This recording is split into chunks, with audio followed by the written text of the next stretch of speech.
오늘 읽은 말씀 본문이죠. 여러분들이 성경을 조금만 주의 깊게 읽는 성도라면 이 요한복음 오늘 본문에 기록된 예수님께서 성전을 정화시키시는, 그러니까 성전을 깨끗하게 하신 이 사건이 동일하게 공간복음 어디죠? 마태, 마가, 누가 복음에도 기록되어져 있습니다. 공간복음은 뭐죠? 공간복음의 뜻이 뭐예요? 여러분들, 제가 여러분들의 수준을 조금 낮춰서 봐야겠더라고요. 공간복음의 뜻이 뭐예요? 아는 거예요, 모르는 거예요? 대답을 안 하시는 거. 함께 본다는 뜻이죠. 이제 마태, 마가, 누가 복음은요 비슷한 연대기 순으로 가기 때문에 함께 볼 수 있는 책입니다. 근데 오늘 기록된 그 요한복음에 오늘 우리가 함께 읽었죠. 그 말씀에 기록된 성전을 정화시키는 이 사건이 공간복음 마태, 마가, 누가복음에도 동일하게 기록되어져 있는데 하나의 다른 점이 있습니다. 그것은 공간복음에는요 마태, 마가, 누가복음은요 이 사건을, 예수님이 성전을 정화시키는 사건이 예수님 공생의 그 사역의 마지막 주에 하신 일로 기록이 되어져 있습니다. 요한복음은 다르게 예수님의 사역 초기에 이 사건을 배치하고 있습니다. 그래서 일부 학자들은 예수님이 이 땅에 오셔서 사역하시는 기간 동안 사역 초기에 성전에 가셔서 성전을 정화시킨 사건, 하나의 사건과 또 마지막 주에 성전에 또 한 번 가셔서 성전을 정화시키는 각각의 다른 두 번의 사건으로 해석을 하기도 하는데 이것은 올바른 해석이 아닙니다. 마태, 마가, 누가복음은 그 시간 순으로 기록을 비슷하게 했지만 요한복음의 저자가 누구죠? 어렵나요? 사도 요한이 요한복음을 그 분명한 목적과 의도를 가지고 기록했습니다. 요한복음 2장에 기록된 예수님께서 성전을 정화시키시는 이 사건을 사역 초기에 기록한 분명한 목적과 의도를 가지고 기록했기에 이것은 시대적으로 달라도 전혀 문제가 되지, 시간적으로 달라도 문제가 되지 않습니다. 성경은 시간적으로 기록된 역사책이 아니죠. 분명한 각 책마다의 목적과 의도를 가지고 기록한 게 성경책입니다. 요한복음의 저자 사도 요한은 어떤 목적을 가지고 이 책을 기록했죠?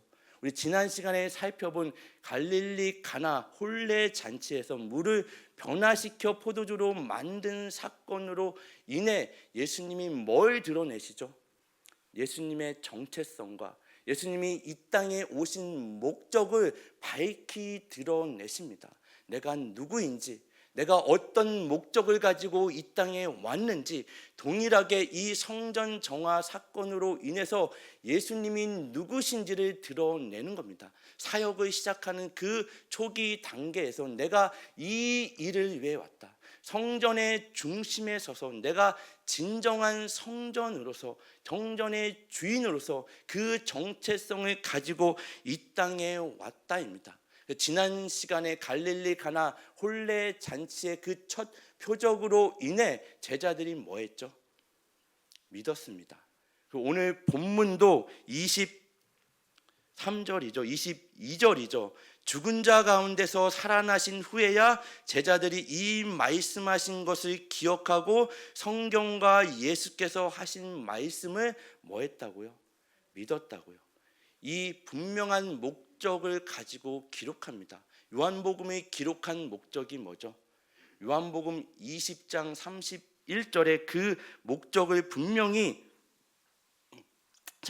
이렇게 기록합니다. 오직 이것을 기록함은 너희로 예수께서 하나님의 아들 그리스도임을 믿게 하고 그 이름을 힘입어 생명을 얻게 하려 하기 위해서 기록했다고 분명히 성경은 요한복음 20장 31절에 기록하고 있습니다.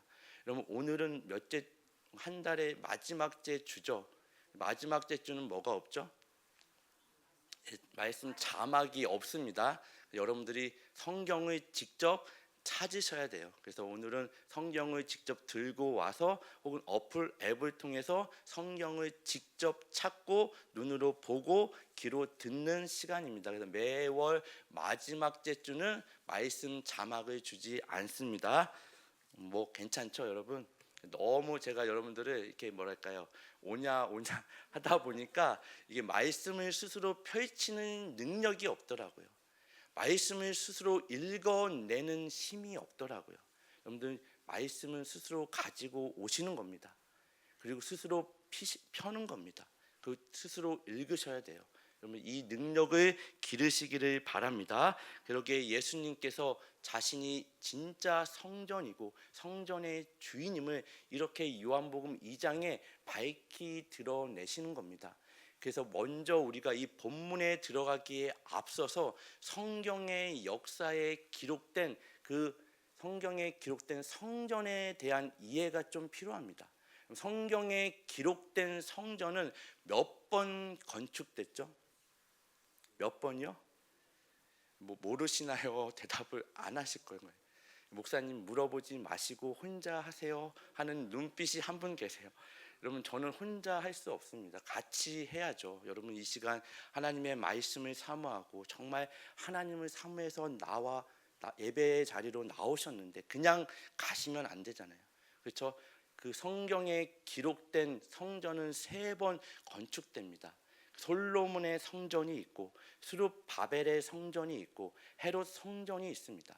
이 솔로몬의 성전은요, 아브라함이 이삭을 하나님께서 바치라고 한 그 모리아 산 위에 건축이 됩니다. 솔로몬 왕이 이 모리아 산 위에서 그 성전을 건축하죠. 여러분 창세기 22장으로 가시면 굉장히 중요한 말씀입니다. 창세기 22장 2절에 창세기는 성경 맨 앞에 있는 책입니다. 창세기 22장 2절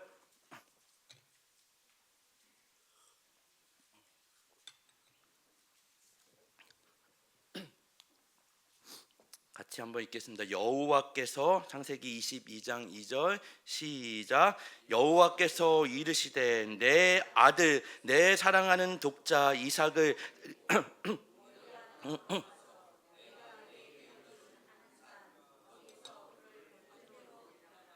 여호와께서 이르시되 내 아들 내 사랑하는 독자 누구요?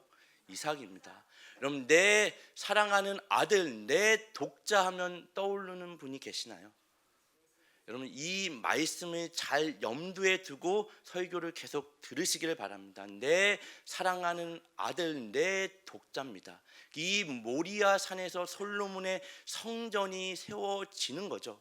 근데 이 솔로몬의 성전은요 BC 587년이죠. 바벨론 그 르부갓네살 왕에 의해서 완전히 뭐가 되죠? 파괴가 됩니다. 철저하게 무너져 내립니다. 그리고 1년이 지난 BC 586년에 동일한 왕이죠. 르부갓네살 왕에 의해서 남유다는 멸망하고 유다 민족이 바벨론 포로로 끌려가는 역사를 맞이하게 됩니다. 솔로몬의 그 성전은 파괴되죠.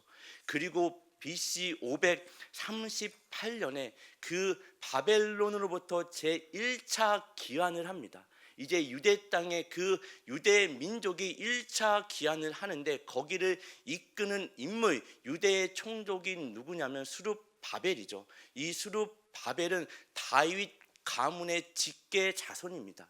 왕족이죠. 그래서 마태복음, 누가복음에 보면 스룹바벨의 이름이 같이 예수님의 그 족보에 기록되어져 있는 굉장히 중요한 인물이에요. 이 스룹바벨이 그 완전히 무너져 내린 그 솔로몬의 성전을 다시 1차 기환해서 다시 일으켜 세우는 겁니다.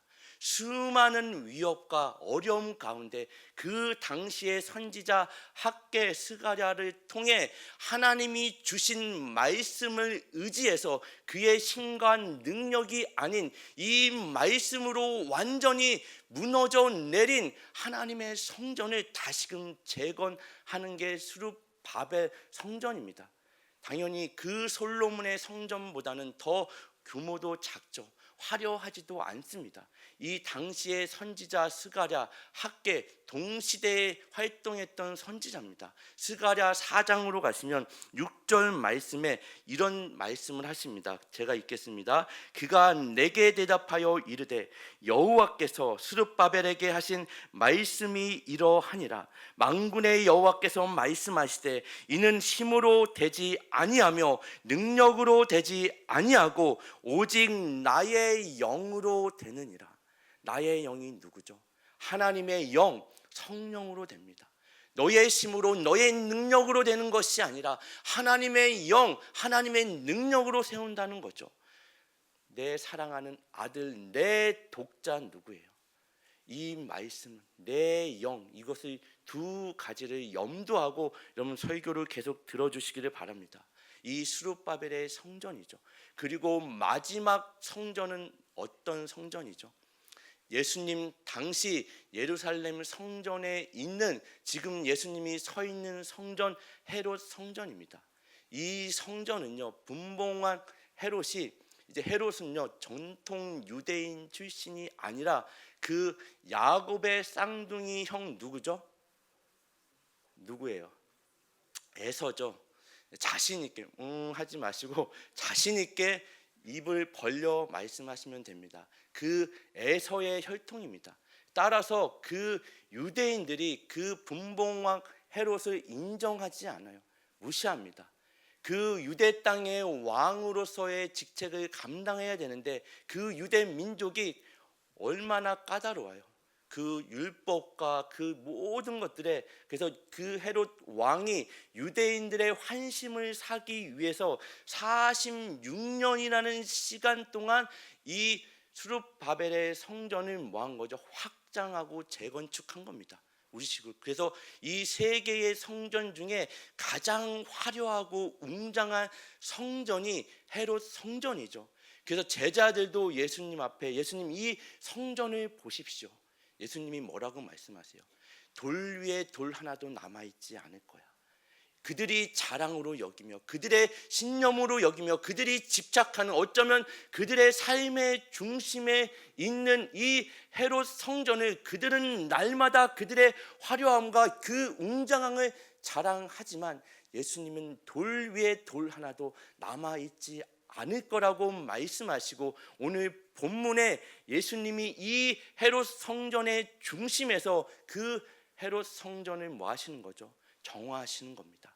깨끗하게 하시는 겁니다. 그게 우리가 읽은 본문의 내용의 시작입니다. 우리 요한복음 2장 우리 15절 16절 말씀을 같이 한번 읽겠습니다. 노끈으로 채찍을 만드사, 시작.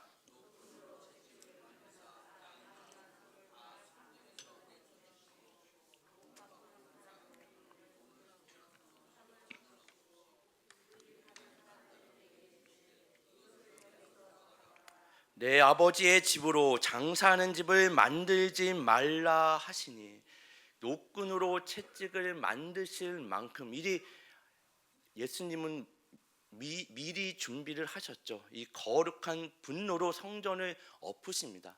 오늘 설교의 초점은요, 예수님께서 왜 성전을 정화시키고 깨끗하게 하셨는지가 아니라 이 일로 인해 무엇을 이루셨는지에 그 설교의 목적과 포커스가 있습니다. 이 일로 인해 유대인들의 반응은 뭐죠? 요한복음 2장 18절입니다. 이에 유대인들이 대답하여 예수께 말하기를 내가 이런 일을 행하니 무슨 표적을 우리에게 보이겠느냐? 내가 무슨 권세로 무슨 권한으로 이런 일을 하느냐? 우리에게 표적을 보여라. 늘 유대인들은 예수님께 자신들이 이해할 만한, 자신들이 납득할 만한 어떤 눈에 보여지는 표적을 구합니다.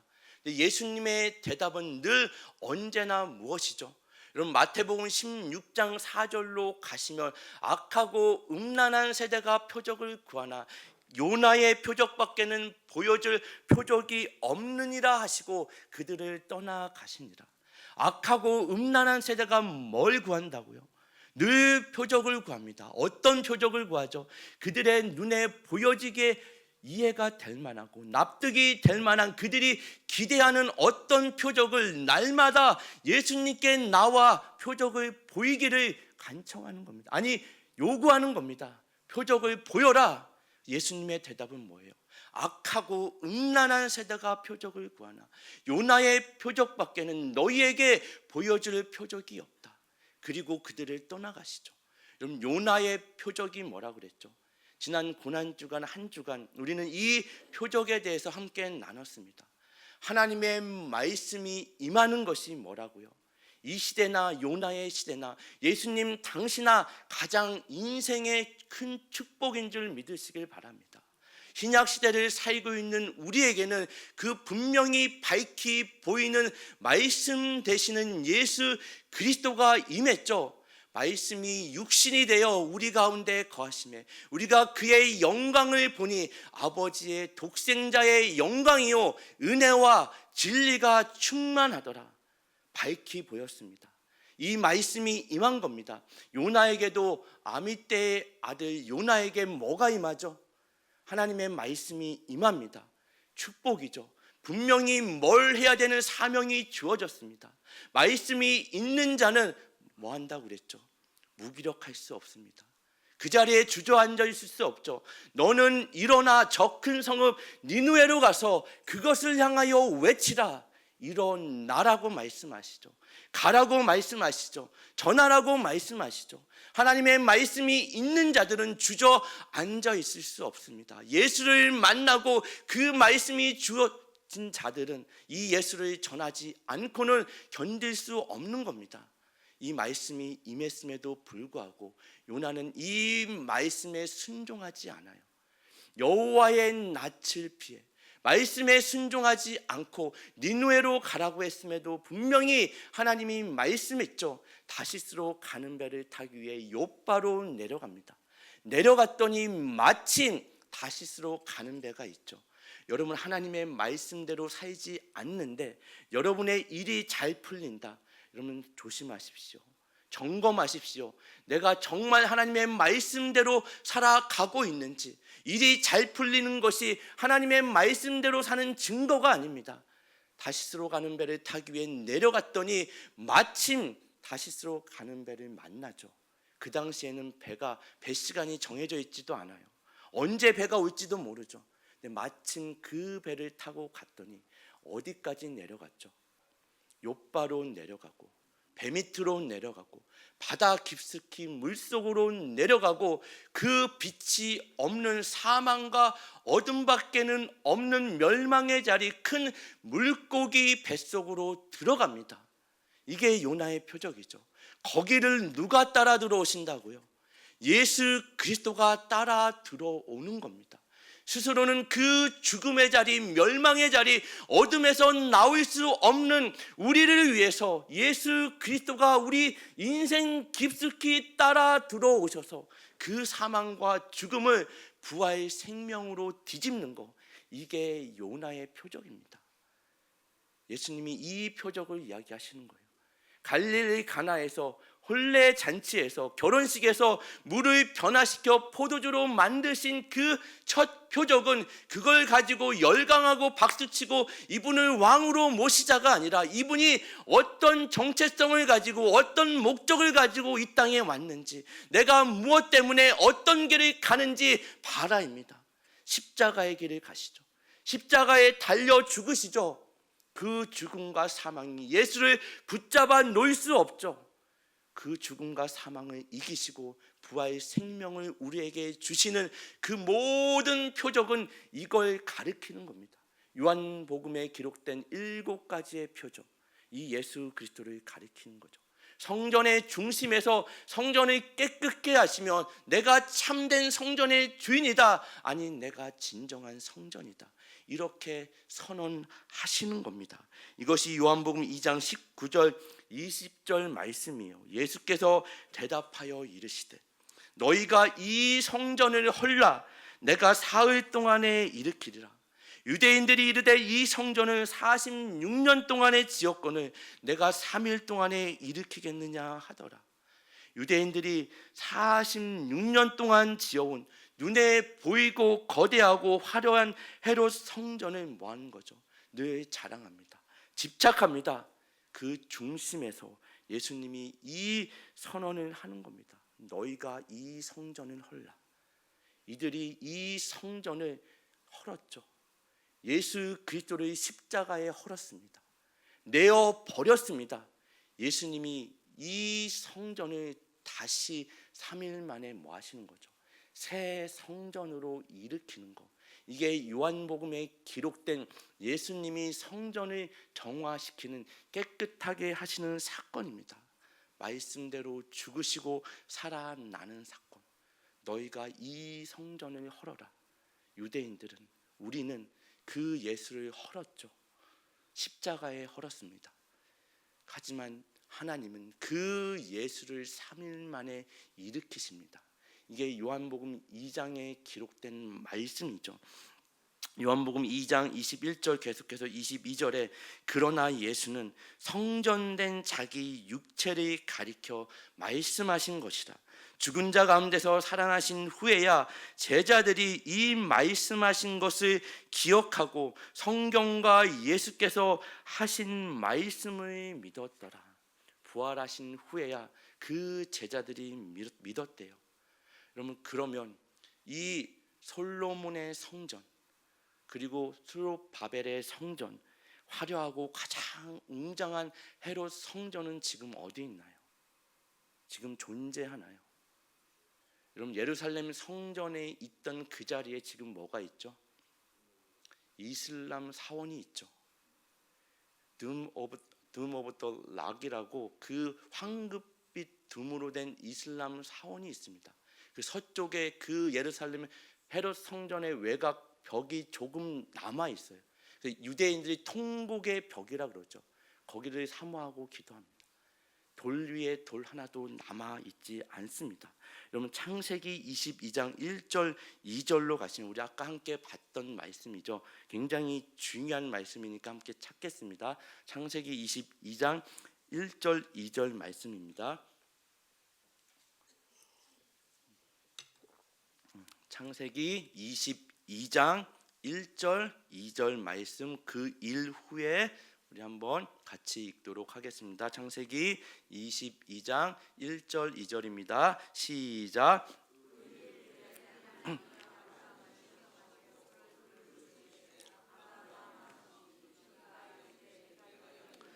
여호와께서 이르시되 내 아들 내 사랑하는 독자 이삭을 데리고 모리아 땅으로 가서 내가 내게 일러준 한 산 거기서 그를 번제로 드리라. 하나님이 이삭을 번제로 드리래요. 백세에 어떻게 얻은 아들인데 그 이삭을 드리라고 할 수 있죠. 창세기 22장 1절은 이렇게 시작하죠. 그 일 후에. 어떤 일이죠? 그 앞에 모든 일을 정리하면 그 아브라함에게 할례를 기준으로 할례 이전에 얻은 자식이 누구죠? 이스마엘입니다. 할례 이후에 얻은 자식은 누구예요? 이삭이죠. 이 이스마엘은요, 인간의 노력, 인간의 힘, 하나님의 약속의 그 신실하신 말씀과 상관없이 아브라함이 하나님의 말씀을 기다리지 못하고 인간의 노력으로, 인간의 방법으로 만들어낸 자식이 이스마엘입니다. 이 일 후에 하나님이 오랜 시간 아브라함에게 침묵하시고 찾아오셔서 하시는 첫 번째 말씀이 나는 전능한 하나님이다. 무슨 얘기죠? 왜 내 약속의 말씀을 아브라함아 기다리지 못했니? 신뢰하지 못했니? 그리고 주신 명령이, 율법이 뭐예요? 할례입니다. 이 할례는 여러 가지로 설명할 수 있겠지만 하나로, 한 문장으로 이야기한다면 너는 죽었다입니다. 죽은 자입니다. 이 죽은 자와 같은 그 아브라함에게 이제 하나님의 약속의 말씀에 근거해서 아브라함으로 인해 주어지는 자식이 아니라 말씀으로 인해 주어지는 자식이 누구라고요? 이삭입니다. 아브라함은 죽은 자죠. 죽은 자에게선 누가 태어나요? 죽은 자가 태어나는 겁니다. 아브라함은 이걸 알았죠. 자기가 어떤 존재인지를 알았습니다. 나는 하나님 없이는 죽은 자다. 이삭도 동일하게 하나님이 없이는 죽은 자인 걸 알기에 아브라함이 이 하나님의 말도 안 되는 명령에 순종하며 그 모리아 산으로 이삭의 손을 잡고 가는 겁니다. 창세기 22장 9절에 10절 말씀이죠. 하나님이 그에게 일러주신 곳에 이른지라 이에 아브라함이 그곳에 제단을 쌓고 나무를 버려놓고 그의 아들 이삭을 결박하여 제단 나무 위에 놓고 손을 내밀어 칼을 잡고 그 아들을 잡으려 하니 그러자 하나님이 다급하세요. 아브라함을 부르십니다. 아브라함아 아브라함아 두 번 부르시죠. 얼마나 다급하신지 11절 12절입니다. 계속해서 창세기 22장 11절 12절에 여호와의 사자가 하늘에서부터 그를 불러 이르시되 아브라함아 아브라함아 하시는지라 아브라함이 이르되 내가 여기 있나이다. 사자가 이르시되 그 아이에게 내 손을 대지 말라. 그에게 아무 일도 하지 말라. 내가 내 아들 독자까지도 내게 아끼지 아니하였으니 내가 이제야 내가 하나님을 경외하는지를 아노라. 아멘. 그리고 아브라함이 눈을 들어 보니 순양이 숲풀에 묶여 있더라고요. 그 나무 위에 아브라함이 사랑하는 독자 이삭을 드리기 전에 하나님께서 그 나무 위에 하나님이 사랑하는 아들 독자 누구죠? 그리스도 예수를 그 나무 위에 이미 희생 제물로 드리는 그림입니다. 이 그림이 보여지시나요? 이미 예비하셨죠. 솔로몬의 성전이 세워지기 전에 수룹 바벨의 성전이 재건되기 전에 그 자리에 이미 예수의 십자가가 있었습니다. 예수께서 어떠한 일을 하실지 이 하나님의 음성이 들려지시나요?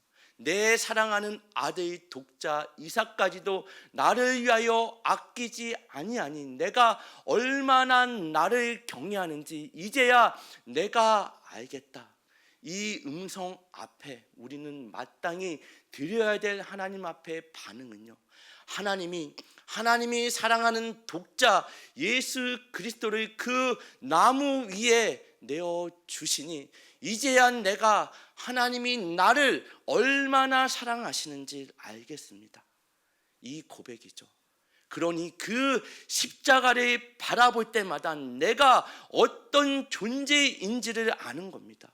우리는 세상의 시선을 돌리면 날마다 실망하고 넘어지고 좌절하죠. 날마다 십자가를 바라봐야 되는 이유와 근거가 여기 있죠. 내가 어떤 존재인지, 세상이 아무리 나를 비방하고 넘어뜨리고 세상의 정신으로 흔들어도 십자가를 바라볼 때마다 하나님이 그 독생자 예수 그리스도를 나를 위해 그 나무 위에 내어주신 나를 얼마나 사랑하시는지, 내가 어떤 존재인지를 그 예수와 십자가를 바라볼 때마다 뭐 하는 거예요? 다시금 깨닫는 겁니다. 그 심으로 하나님이 여러분에게 허락하시고 보내신 그 삶의 자리에서 주어진 모든 시간과 모든 경우를 이 심으로 사는 겁니다. 나의 심과 나의 능력이 아닌. 그러니 여러분 인생 중앙에 뭐가 있어야 돼요? 그 예수와 십자가가 있어야죠. 그걸 바라볼 때마다 나는 어떤 존재인지, 세상이 아무리 나를 넘어뜨려도 나는 하나님 안에 사랑받는 존재구나. 하나님이 사랑하는 독생자 예수 그리스도까지 아끼지 아니하시고 그 나무에 나를 위해, 우리를 위해 내어주셨구나. 이 사랑을 받는 존재입니다. 그러니 여러분 세상에 무서울 게 뭐가 있죠? 여러분 어깨를 피십시오. 표정을 밝게 하십시오. 당당하게 이 세상과 맞서십시오. 내가 어떤 존재인지를 아는 자로서 주어진 사명과 책임을 나의 힘과 나의 능력이 아닌 그 예수와 십자가에서 이미 시작하시고 완성하실 그 하나님의 능력과 하나님의 승리로 그 주어진 삶을 살아내는 겁니다. 이 모리아 산 위에서 세워진 솔로몬의 성전에서 우리는 예수와 그의 십자가를 바라보는 거죠. 수룹바벨의 성전, 그 솔로몬의 무너져 내린 이 성전을 그의 힘과 능력이 아닌 하나님의 영으로 다시 재건하신 것처럼 예수 그리스도는, 참된 성전 되신 예수 그리스도는 부활하셨습니다.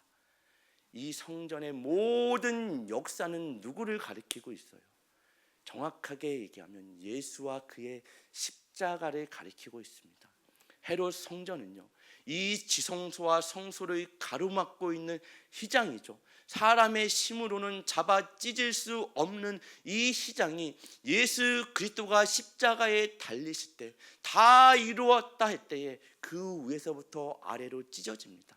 하나님과 단절됐던, 그로 말미암아 무너져 내린 깨어진 관계가 회복되는 유일한 길은 예수와 십자가밖에 없음을 모든 성경에 기록된 그 성전의 역사가 누구를 가리켜요? 예수와 그의 십자가를 가리키는 겁니다. 유일한 길이다. 내가 길이요 진리요 생명이다. 나로 말미암지 않고는 아버지께로 갈 자가 없다. 다른 길은 없다. 다른 진리는 없다. 다른 생명은 없다. 그러니 여러분, 다른 길을 기웃거리지 마십시오.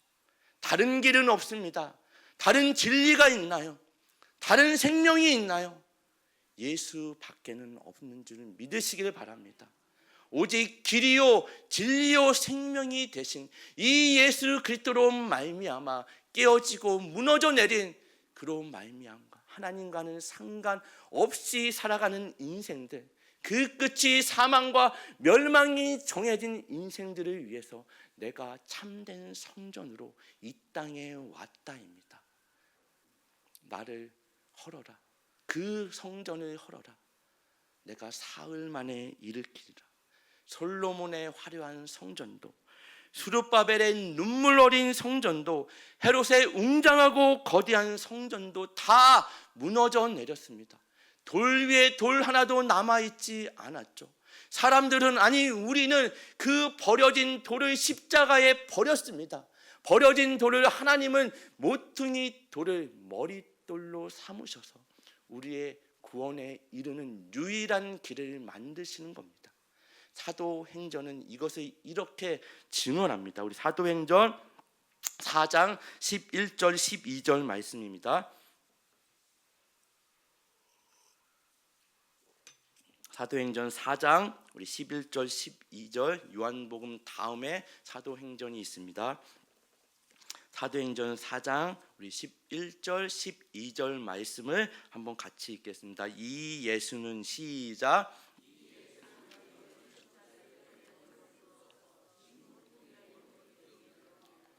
다른 이로서는 구원을 받을 수 없나니 천하 사람 중에 구원을 받을 만한 다른 이름을 우리에게 주신 일이 없음이라 하였더라. 이 예수는 너희 건축자들의 버린 돌로서 집 모퉁이에 뭐가 됐다고요?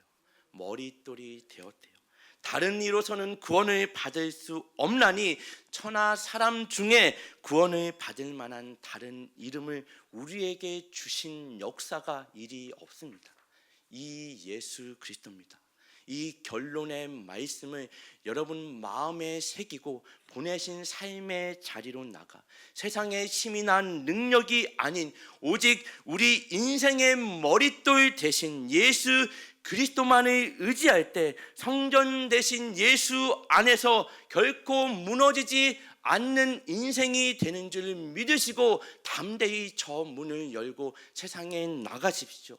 또 맞이하는 한 주간에도 내 삶의 머릿돌 대신 예수님과 단단히 묶여 연합돼서 흔들리지 않는 평안과 구원의 기쁨을 누리는 모든 새마음교회 성도님들 되시기를 진정한 성전 되시는 예수님의 이름으로 간절히 축복합니다. 아멘.